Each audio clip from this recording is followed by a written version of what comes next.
In the meantime, the naval submarine base in Groton remembered President Carter today with a 21-gun salute. News 8's Tina Detel was there. She joins us live with more on how he was honored. Tina. Catherine, basically they were honoring one of their own. President Jimmy Carter, he served on submarines right here in Groton. President Carter did a distinguished career in the Navy and the nuclear submarine force, so we think it's very appropriate for him to memorialize him in this way. Well, we came down because it's a historical event, and plus we wanted to honor President Carter. President Jimmy Carter was the first Naval Academy graduate and the only submarine officer to become President of the United States. A 21-gun salute. After each volley, you could hear a second salute in the distance. That one came from the U.S. Coast Guard Academy across the Thames River. He was, a Christian. He was a good man.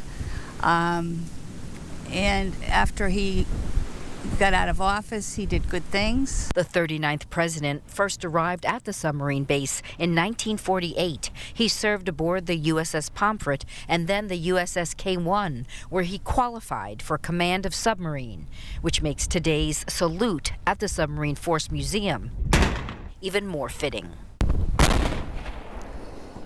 In between each volley, a 1-minute moment of silence to honor and remember the 39th president. It's a mark of respect, and it's the least we can do to honor President Carter and his service to our country. While stationed in Groton, the president and his wife Rosalind lived in Navy housing, seen in this 1946 picture.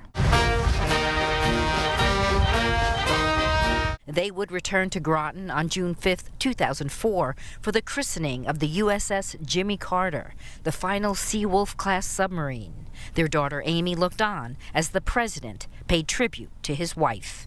She is a woman that I love, who has been my wife for 58 years. During that 2005 visit, the Carters stayed at the Whalers Inn in Mystic. They visited Abbott's Lobster in the Rough, and they said hello to the people at the old John's Cafe, which was next to the inn. We shake his hands and stuff. You're welcome here at John's anytime. And, oh, yeah, all right, I remember that. No, quite the gentleman.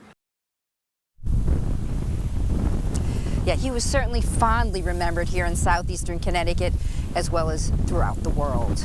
We're live in Groton. Tina Detel, News 8.